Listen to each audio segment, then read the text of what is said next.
Good afternoon, everyone. Thank you so much for joining us for this session today. So today's session is going to be taken by Ishraq Alpatafta, who is a Sitecore MVP and a CTO at Apple's Tech. Ishraq has presented for us in the past as well. You can find her previous presentation on our website. Thank you so much, Ishraq, for taking the time.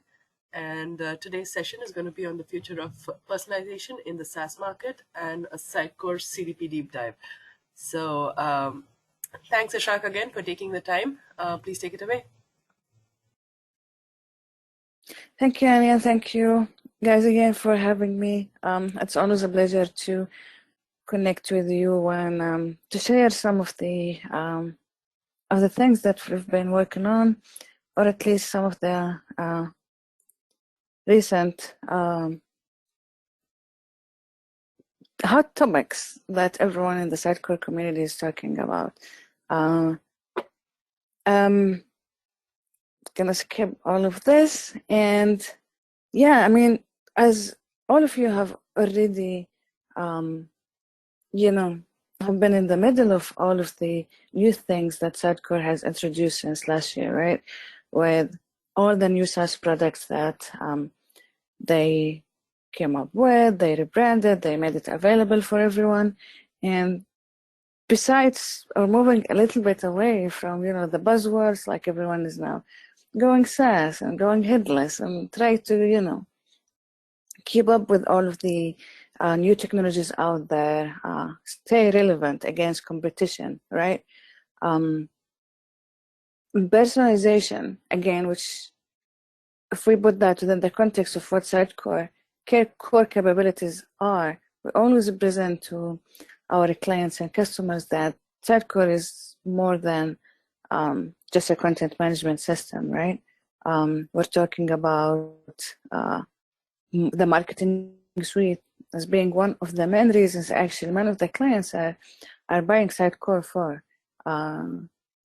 We always have been looking at Sitecore as this one big platform that gives us almost everything we need, right? So it's all you need, then a single platform where there's no need for you to go and purchase this product or that product or have multiple tools to deal with your day-to-day activities and marketing operations.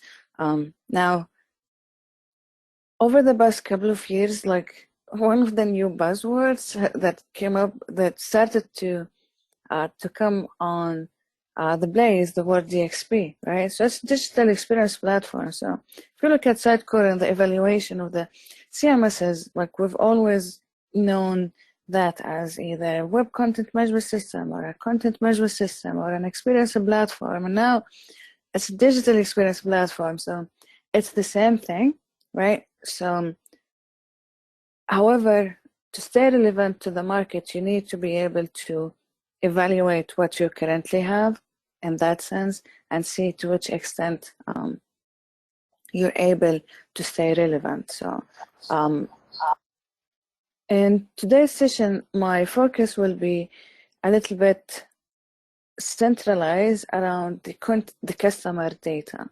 So when we build the marketing strategies or capabilities, you have your marketing team would set, for example, for the next best action kind of a marketing strategy, which is, okay, if someone came to the website now, they've started to click around, they went from this page to that page, what is the next thing they need to do? How can I keep them or convert them to a customer? Or how can I keep them on the site to buy more stuff or to get more content?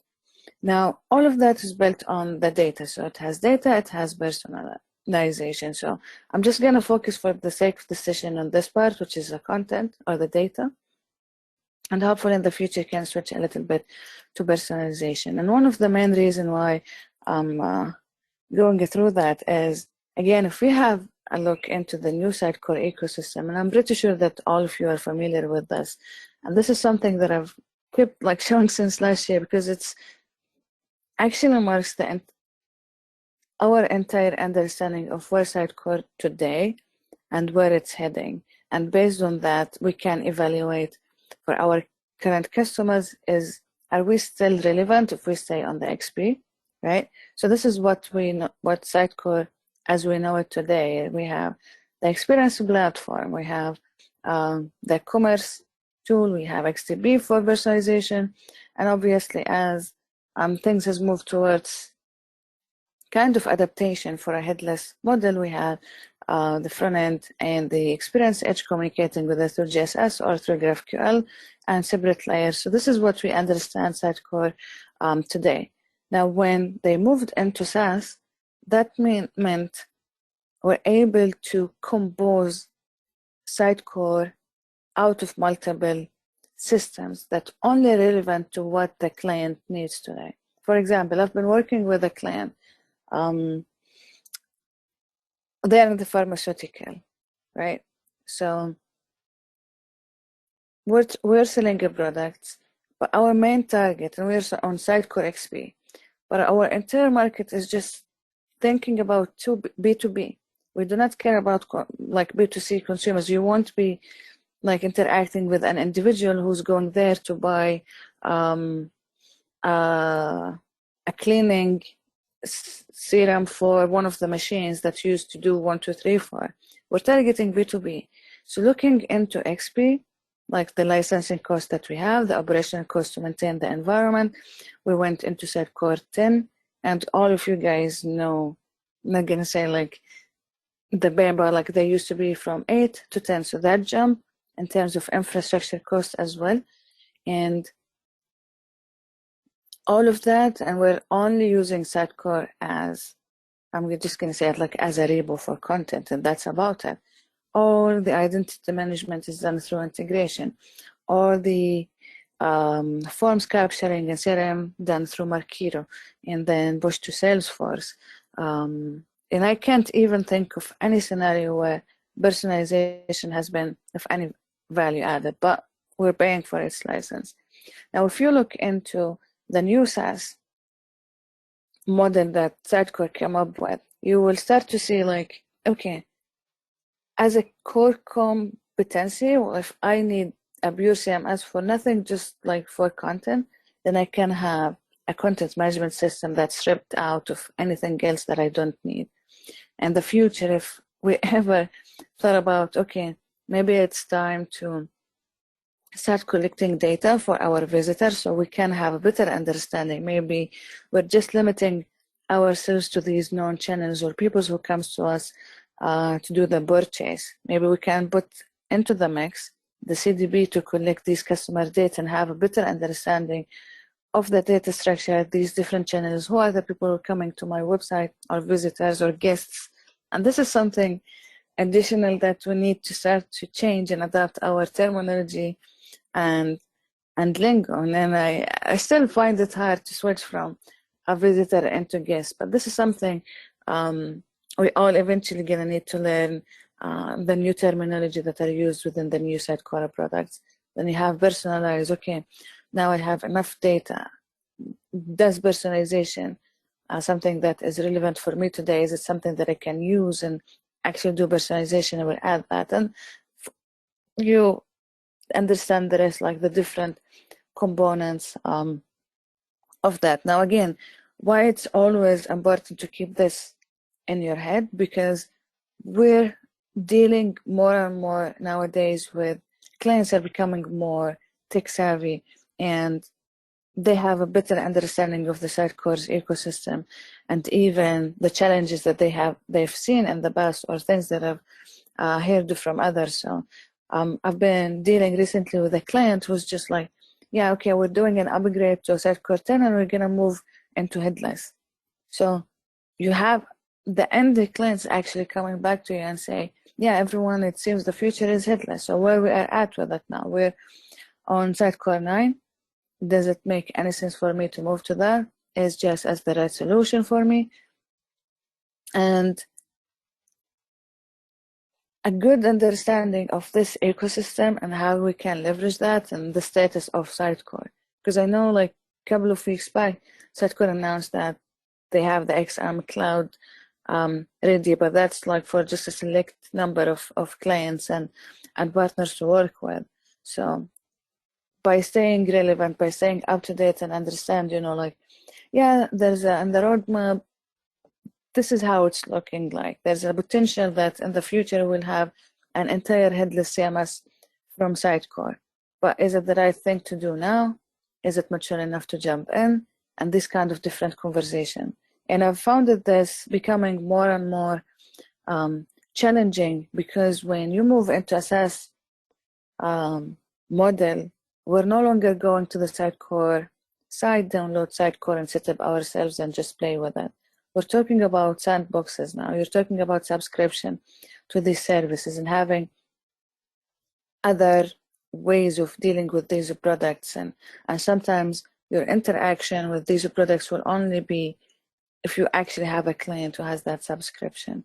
So there's like some challenges that I'm pretty sure eventually we're gonna get over that as a community. But again, it's really interesting to learn that, okay, we might have our XP by itself, we might have the new SaaS offering by itself, but there's also a potential of combining both of them.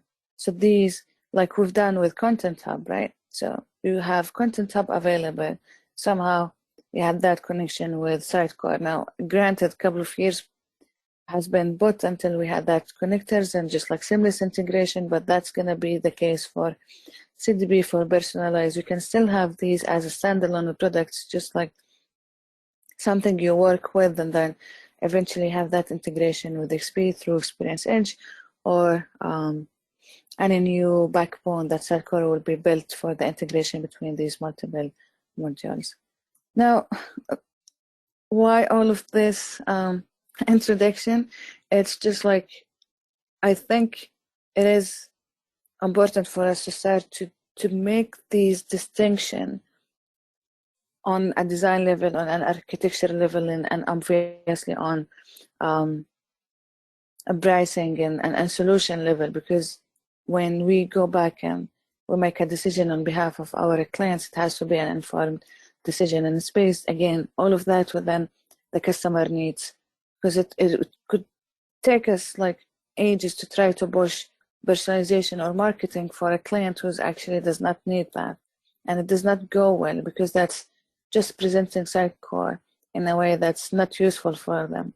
But by understanding what actually our clients needs, we can have better decisions around that.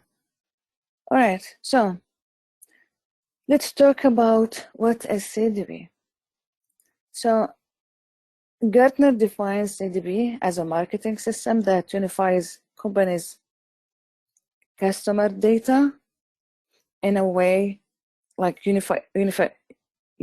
So that means it's providing us with a 360-degree of any customer data profile in a way that can help you analyze, track, and understand all of these different information from different channels at real time to help you do more informed decisions and definitely whatever your marketing activities are.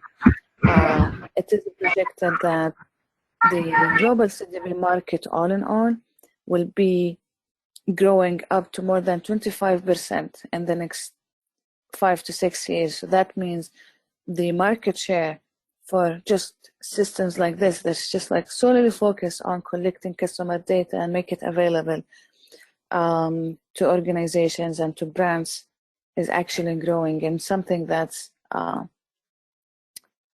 there to consider. Now, within the Sitecore CDB capabilities, we're talking about data collection. So how we collect data. We'll talk about profile unification, segmentation, and analytics. Now, the second part, which is always when we talk about CDB, we have to throw personalized to the mix. We're not going to talk about it this time, but basically it's talking about personalization through optimization and testing. And again, the new wording for it is experimentation, and then how to trigger these personalization, how to do this targeting of personalization goals or outcomes, and making decisioning around that. Now, my favorite business case for this is a a tourism agency that I've worked with just as we hit the pandemic back in 2020. And the reason why I'm using this in this one, because if we had the CDB back at the time, we've just like have been saved a whole lot of investment and customization that we ended up doing because of that. So this is just like how, if you go to Sitecore CDB and have a look into it, this is the only section that we're interested with is the customer data and the audience segment. The other stuff are more towards personalization. But the whole idea is that every time you look into a brand or a business that's actually data driven, we're talking about a huge amount of data. We're talking about data collected from multiple sources that need to somehow be made available for the marketing teams to deal with it. And what better than Sitecore to look into this from a single point of view, so collecting the data from these different channels, Google, Tag Manager, all of that, and push them actually into the Sitecore XDB. This is what actually we've done.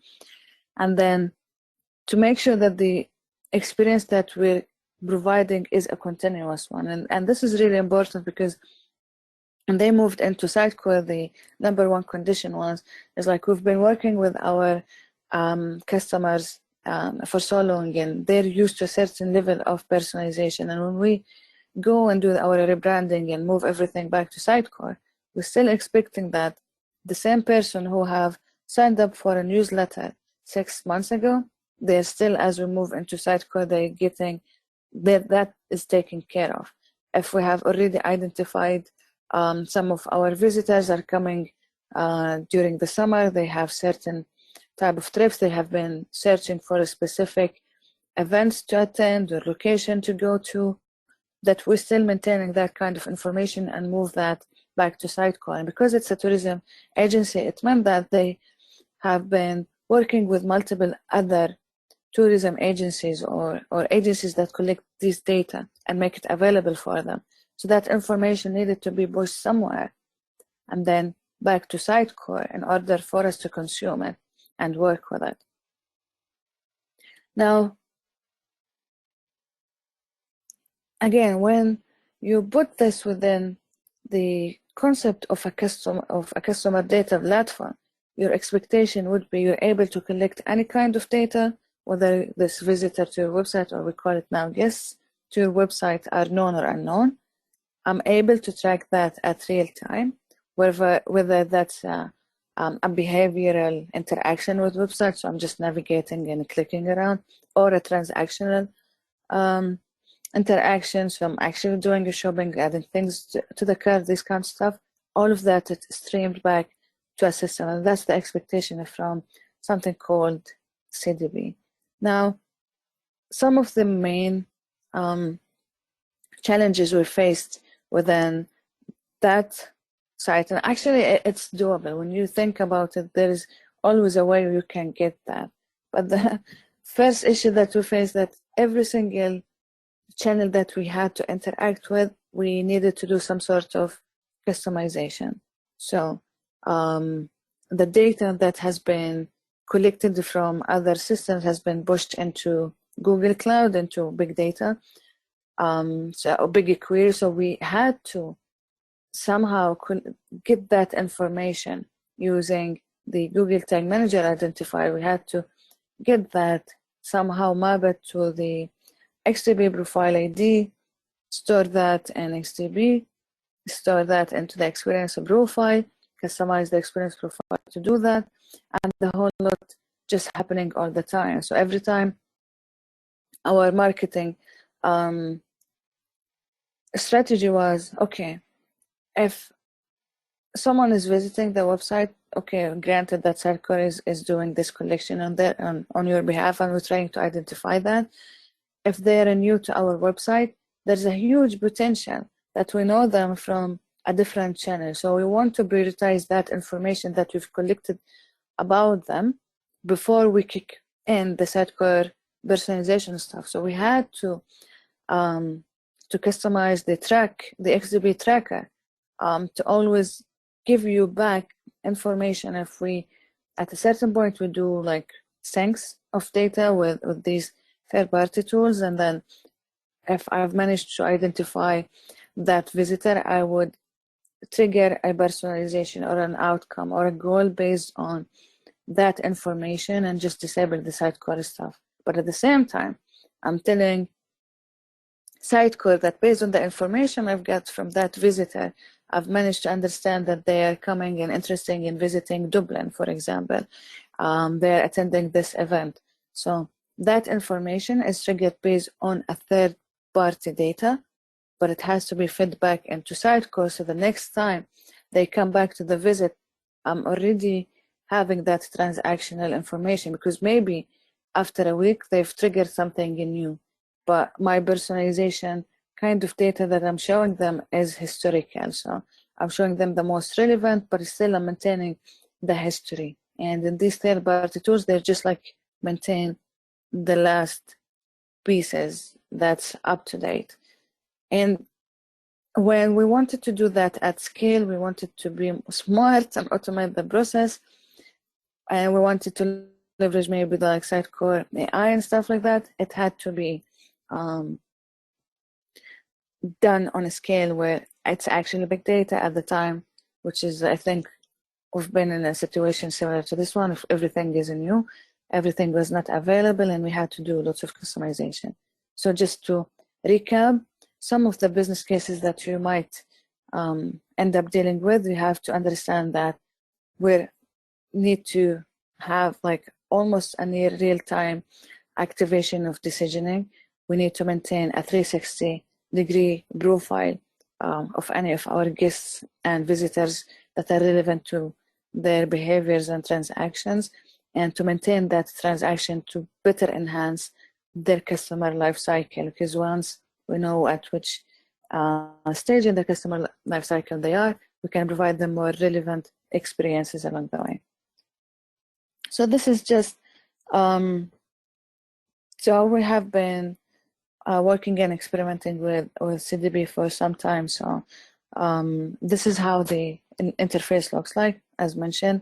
Now we're talking about guests, using the terminology guests, because they are the visitors that we are used to, but there is different types of guests that has been introduced as well. As you can see, for me, like most of these guests are given like identifier, as we all know, for the person identifier information, email unknown. So this means this is an anonymous user. If you just filter and try to understand what are the different type of profiles or guests that we have, they have an explicit profile that's called customer, and customers in CDBs are guests who provided enough information or enough identity information that can be also contacted based on an order. So they have submitted an order, they give us like identification about them, we know who they are, so we have that information. Traveler, which is also an interesting profile, but given the nature of Booksever before it was been rebranded, travelers are basically unique to flight organizations or companies, right? They have consumed flight orders, but they have not necessarily provided you with enough information to move them to the customer category. And obviously we have the visitors, and they have, again, they have visited the site, they have interacted with the system. We retain them for at least 6 months from the last active date. So these, they're called visitors. These are the anonymous users that we are used to. And you can see in the list, like in this one, not in the filtration, we have retired. So retired profiles are basically guest profiles that cannot be accessed because their data was migrated to other guest profiles or have been archived for inactivity. So there is no value of showing that, but we have information and we retain information about them. Now, how data is being collected within CDB? So we have three types of data collection. So something they call behavioral stream, we have batch imports, and we have interactive updates. So what's that? So behavioral stream actually is an API that allows you to collect and streamline the most up-to-date guest information orders for their, based on their behavioral or transactional engagement or interaction with your website in order to trigger personalization or an A/B testing.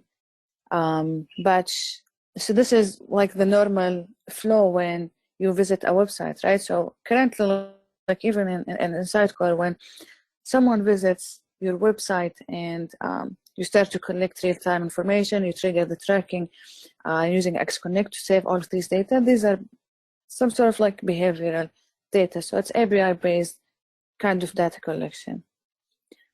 Now, the batch import are a way for us to load or capture a huge amount of data from other systems or our internal systems back to CDB. And this is basically when I learned about that, I was like, yeah, that seemed like a missed opportunity, because we had a huge volume of data that we needed to somehow convert it into an information that can be stored as a contact in XDB, right? So we had to create that model to do that mapping, and it was huge. So we needed to take into account the time it takes to do that import.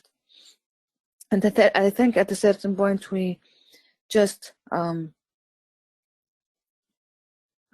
had to maintain part of that information because the data were huge.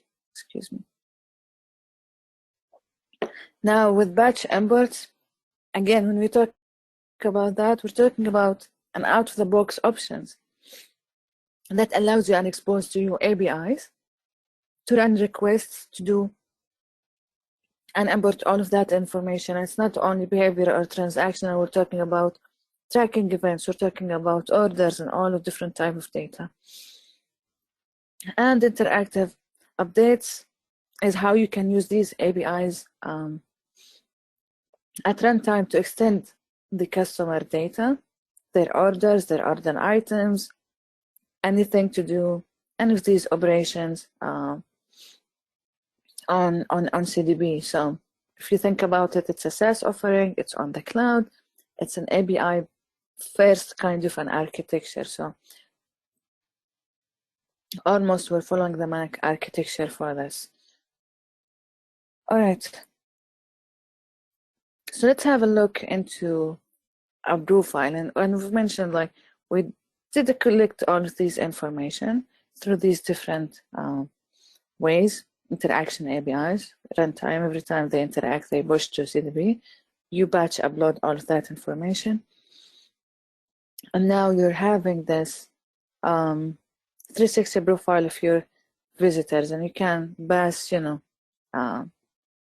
can get this unique identifier, the universal unique identifier to identify your guests. And there's multiple reasons why I like this view.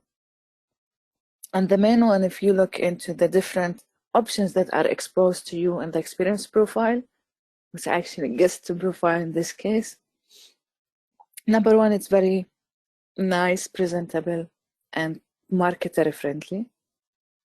In this section, which is the life cycle, it gives you at which stage of the customer life cycle you have this customer. And I remember I've used to give lots of sessions on how you can identify that from a marketing perspective through different tools. So someone have triggered an outcome or a goal, versus someone did an actual subscription and did that engagement, if you remember all of that, within the current XP. And you would understand based on these different activities at which life cycle you have them. Is it at the conversion? Is it optimization? Is it return?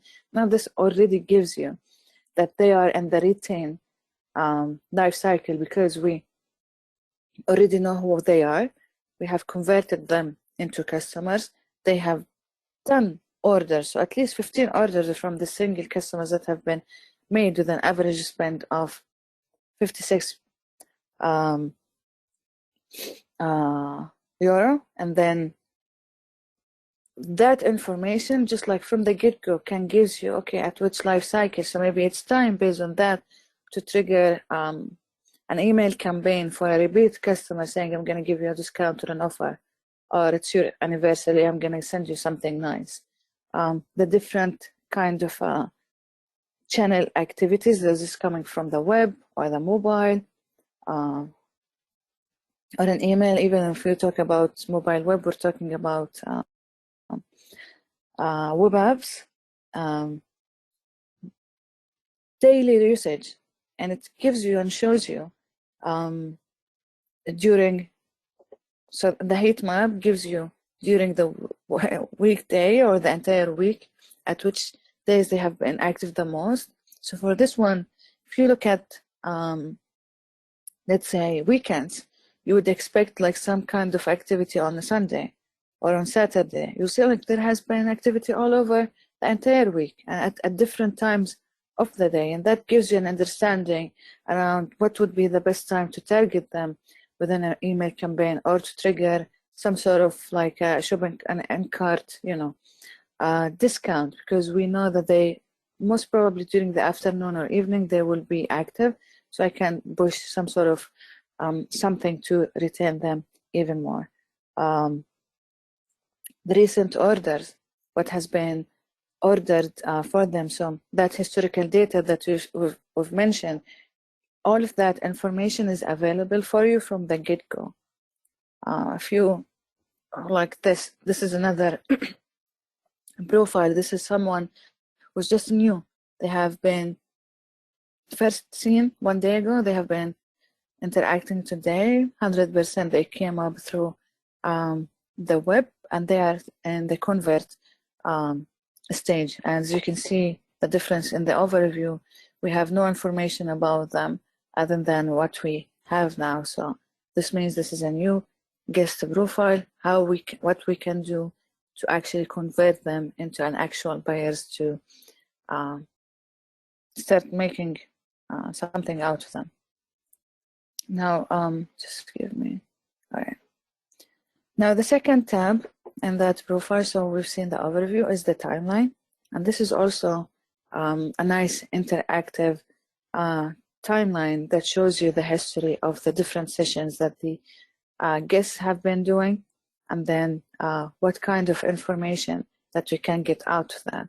So, for example, the recent interaction has been through email, and it has been triggered through an offer campaign that have been targeted to them, and they came up back to the site, so we know that this thing has been triggered. The session before, like when they were on the web, we know which channel they came from, which browser, even the details like how many page views they have been on the website, how like the duration of that session took them 1 minute. If you click on that session, it even gives you more information about which products they actually clicked on or they have visited. So for me, there has been an interaction. They have been looking into this product, which is a mask, and another product, which is a champion jacket. So for me as a marketer, what does this mean? That when I triggered this campaign and they visited the website through that, and it has been on a select number of products, they were interested in these two products, with an opportunity for me to next time, based on the information that I've learned to them, it's either target them with different content around these two topics, or if I look into the orders and it's in the next tab and I've seen these items in the orders, that means they have already bought that, right? And it's time for me to either upsell or cross-sell that product. It's either for me to help them buy an additional quantity of that. But again, that's, if I've just bought a bicycle, I won't be upselling a bicycle next time. I would cross-sell for the other accessories. So that information just going into that profile gives you a better understanding of the customer behavior, interaction, and what you can collect. And if you have had the chance to work with Sitecore Commerce in the past, once you get that set up in Sitecore, you can see the inventory, you can see the orders, you can see all of that. But we all understand like the hassle of just setting that commerce into your Sitecore instance. So imagine we're getting almost similar kind of information out of that, just out of the box through CDB in a way that can gives you instant information where you can have your marketing teams build their marketing activities around. If you click on any of these orders, it's going to give you also like a detailed information about that. It gives you which order item I have been bought, how much I've paid for it, at what time, all the information that could be relevant or not for your marketing teams, but it's actually there for you. And finally, and the final tab we have is your guest information. So whatever information we have collected about them, if it's, if the guest is just new, it's going to be, I guess, if they're anonymous. Otherwise, this one is customer. As you can see, we've collected enough information about them, their name, their email, any identification, any personal identification that can put them in the customer kind of a profile. So far what we've seen is when we collect all of these different information, how it's going to look like within the customer profile. So the next thing that we can do within CDB is to help do the segmentation activities. And we've all been familiar by now with the different ways that we used to do segmentation within Sitecore. We would create segmented lists. We would go through marketing automation to segment contacts during runtime into certain different paths within the marketing automation and create that. So segmentation is still like one of the main topics that marketers would be interested with, whether it's a real time or creating this as a batch. Segments is still like something that help marketers focus their activities into more specific and targeted kind of an audience. Because if I am targeting my audience with offers when they come to Ireland, what I'm going to send for those who's going to Dublin is going to be different than what I'm targeting those into Belfast. Same thing in the type of activities or events that I'm going to market. What's happening here is going to be different than there. So segments helps us provide more kind of an accurate interaction with these guests and to better provide them with a better experimentation or personalization later on. So this is the view of a segment. If you want to create or build your own segments, what you can do is click on the create segment again. Something nice that I found so far by working on this is very intuitive interface. It's very clean, straight to the point. What you need is just like within a click. So I don't think I've even spent so much time looking into the documentation when I've started with this. I've just like went into this and started to work directly into it. So you just need to create a segment, obviously give it a name, and then you start to build your rules of engagement. So what can you identify a guest who's coming to Dublin to build segments around that, or what kind of an order item I'm looking to. For everyone who have ordered the mask, I'm gonna target them with a discount on sanitizer, whatever. So this becomes some of the activities that your marketing team will just like create, and it's rules based. Basically, it means when they start to look and work with it, it's not that different from the rule-based kind of a personalization or segment, or what we've used even in the marketing automation. It's also rule based, so it's still similar kind of an experience. So you can define, for example, for my customer, I'm targeting them with something that other than visitor, right? Because maybe the customer, I would have more information about them. So maybe based on their date of birth, if they're visiting during their birthday, I'm gonna target them with a 10% discount when they visit a restaurant at night. While a visitor, I might only know potentially the location, the IB they're coming from, so maybe I can build another segment around that. So again, the rules are what we know. So I've selected the city, and I'm just building if I want to have that to be equal to Dublin, for example. And you can add and build your add-ons as you're used to when you build these, the rules and how they interact to build a segment, or even similar to your personalization. Now, if you click on calculate an audience, it will give you a sample based on your data, like your current data in the CDB, who matches those who city are Dublin, and you can click on them and you can have like a sample of what type of visitors you have, or guests, or even customers, because we're talking about customers here, and you can click on their profile and you can see that the entire 360 profile. So if I look into that, just a sample of it, and I've seen that based on their life cycle, they are more into the retention phase, or they have more interaction in the evening rather than the afternoon, I can put them in a segment that says, okay, anyone who would be from Dublin doing a visit during at night, I'm going to target them with 1, 2, 3, 4. So that's going to be the basis of my segment for various things. Now, is that enough? This is like the nice UI interface that can be used.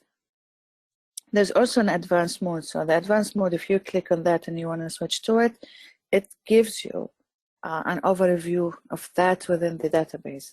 So you can create as a developer, or maybe an experienced marketer, different who would do that by writing a query, different query with an and or, and play with it as they fit. So the nice thing about it again is we're getting that out of the box, and you don't need to write a code to do all of that. Maybe if you want to understand better what kind of data you have in your database, just through the same interface, go in there, create this query that can help you better understand what kind of capabilities you can do with. And finally, you can schedule these segments to be triggered based on these engagement or interaction with your site. Okay, so we have spoken about the guests. So this is where you look into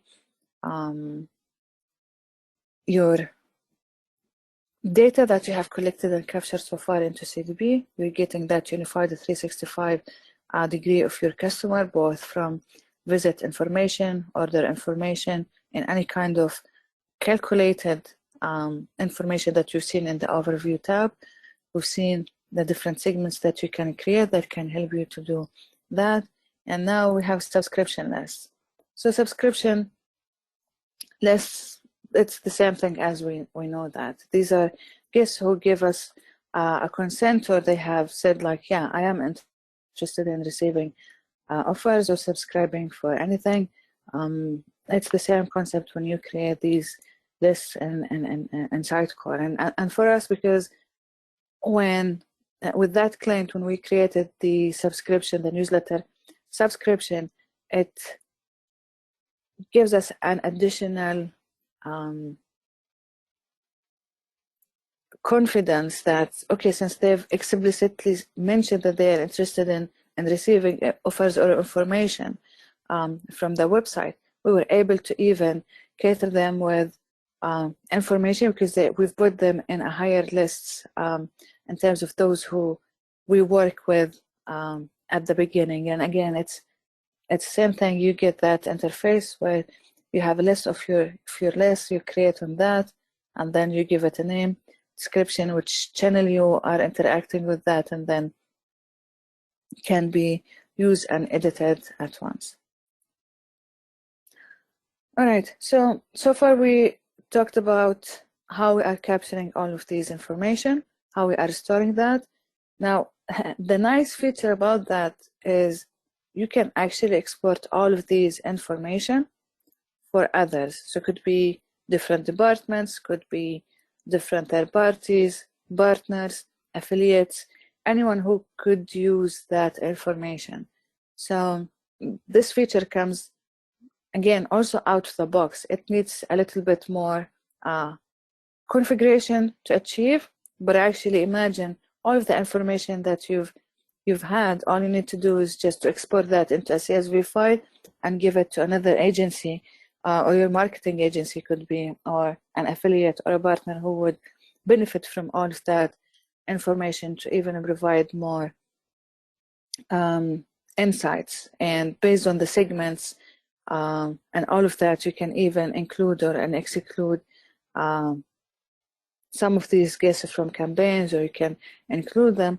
All in all, for me, the idea that you are going to build an import or an export capability without the need to writing a code. So for import, you're consuming an API, and for the export, you're doing just configuration, is something that's definitely a saving time for you to make you and your teams focus on different functionalities or capabilities. And in this case, could be the export that we're getting is not including everything that we need.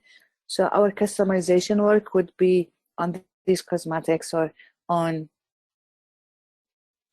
giving our customers with the information that they need or with their asks, instead of investing all this overhead in developing an import or an export feature.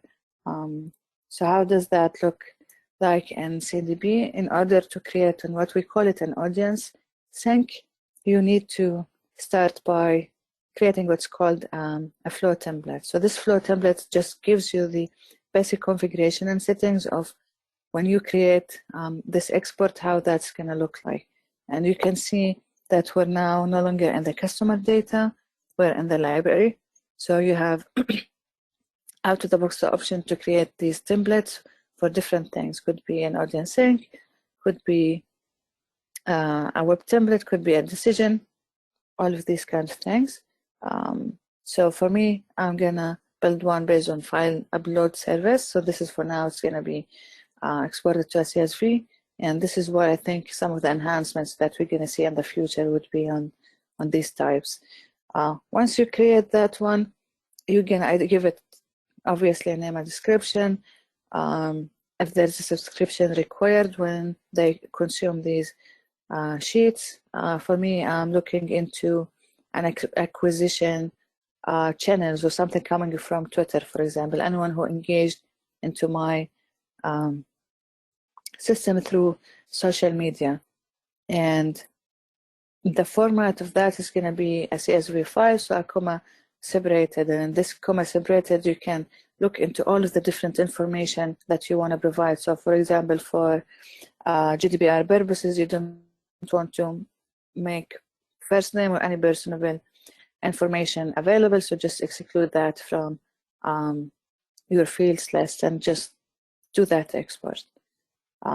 Once I'm done with that, so this is, I'm done of creating my template in the library, I go back to the audience sync, create a sync, and then you would be provided with a list of the different templates that you have created, and you can select that, and now you have your files available to be shared with others. Now, again, let's go back. We're done with data collection. We're done with segmentation. the next step would be to use that to help you do a decisioning. So decisioning, it allows you to, it allows marketers can target customers within these specific segments with relevant offers. So it could be because we've already learned that they have bought that specific product from before, then I can give them a discount or maybe an extra upsell to that product. And a final step, and this whole life cycle of a CDP is activation. And activation process, it allows you to do something, right, based on all of that information. It could be to trigger an email campaign or to send messages with discounts, or it could be a social media campaign. All of that is part of this process. All right, so the final step on what other things that you can do within these CDP data that you're getting is to actually spend some time in these analytics, right? Because obviously we've went individually into these different profiles. Hopefully I'm not gonna lose my battery. But basically you can benefit from number of ready-made or out-of-the-box reporting capabilities for your analytics data. Some of them, if you go to the dashboards, you can get all of the ready or out-of-the-box, like summary and segment, that you can use. There's a couple of them that are still in beta, like traffic report or suspected bot. So you can create and interact with these different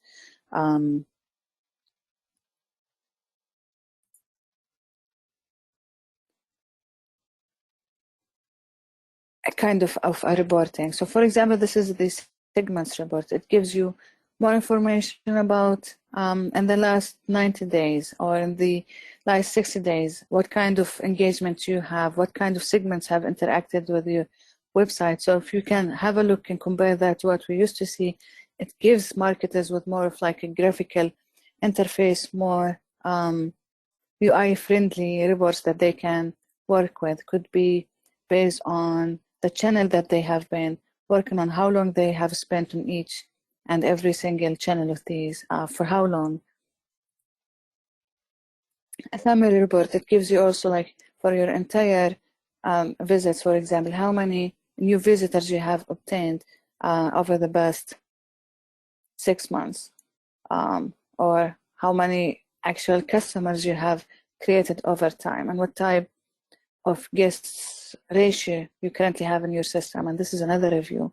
It gives you even more detailed information about the conversion, or how many abandoned carts you did have, or how many browsing sessions that you've managed to obtain in your website so far. And all of that can be done in this nice and intuitive way.